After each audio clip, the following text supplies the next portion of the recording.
Welcome back to NBA TV News and Review. At this stage of their careers, Steve Nash and Dirk Nowitzki are MVP candidates on the two best teams in the league. But back on June 24, 1998, they were acquired by the Dallas Mavericks in separate deals and pegged to be the future of the franchise. It was the beginning of a long friendship, one that has been fostered by equal shares of hardship and success. I was just all over the place, just overwhelmed with everything. Just coming over to Dallas, there were people waiting on me at the airport. They brought me to a spot and got me fitted for a suit for the press conference. Most fun probably is to buy him a new suit, and then to get him to wear it was yet another traumatic experience. That day was kind of ironic that we had everything together. We held our jerseys up together.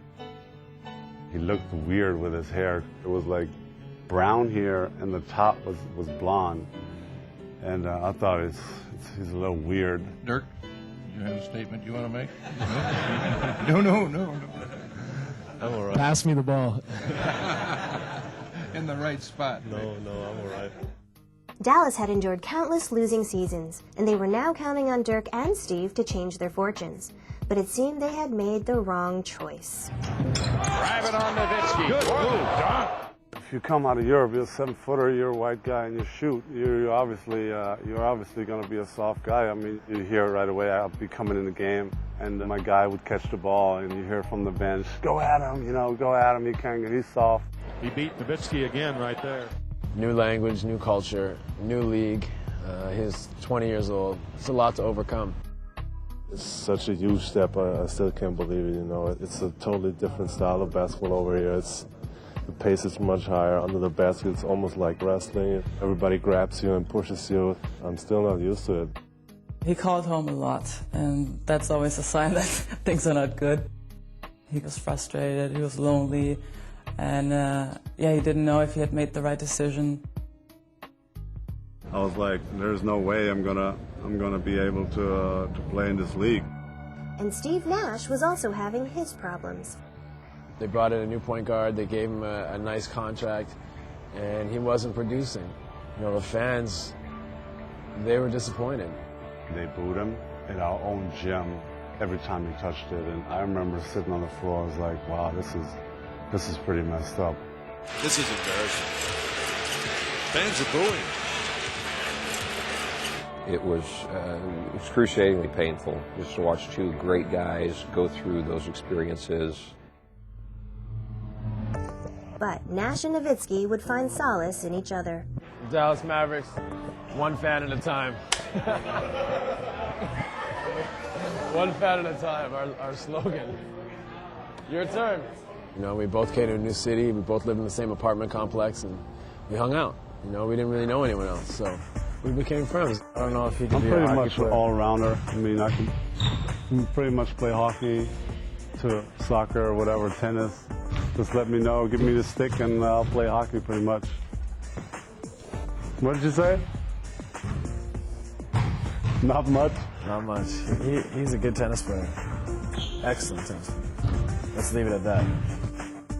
Steve was huge for my development, really. Trying to give me confidence even after bad games, trying to talk to me and helping me off the court. We can't all have beautiful hair like Dirk. Take me out of the hotel, and so I'm not being homesick all the time. Nice shot. That was terrible. Yeah, I was in the way.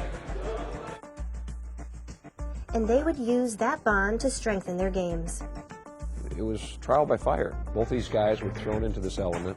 Lots of expectations and not a lot of patience. And they spent lots of time in that dark gym back there, late night hours. We played horse, we played shooting games, we played one-on-one games. Just constantly working on our games together and kind of grew together. Finally, in 2001, it all began to pay off, with Nash emerging as the fiery leader and Dirk as his perfect wingman. Nowitzki steps inside the arc, shedding Wallace, gets it back from Nash. Oh, the Mavericks putting on a clinic. Come here. Come on now, listen. We got 1 week left. We got to take care of it now. We got to build from tonight. So practice this week is better. Season starts better. We got to build now. Hey, Dirk, take him. Take him. You got help. You got lots of help middle. Lots of help middle, Dirk. It really happened with me and Steve together. I mean, we really kind of pushed each other to new levels. Nash blows by Anderson. Oh, what a wraparound of Dirk! They would finally end the Mavs' 11-year playoff drought, and in the process become perennial All-Stars. To have your friend there with you, and he's developing as quick as you are, and we're taking this whole team from like winning 20 games to all of a sudden winning 50 games, and 1 year 60 games, and going to the Western Conference Finals. That was a great experience that I will never forget. It was more like a college teammate or a high school teammate. It didn't have that kind of distance that, you know, professional sports brings often to the table. They were born out of some really controversial times. They were there for each other in the depths of their career. And through those relationships, they pulled each other out. In essence, they're brothers.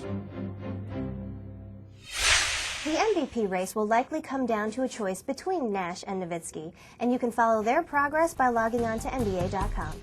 Coming up, the best plays of the year from some of the biggest names in the game. Stay tuned.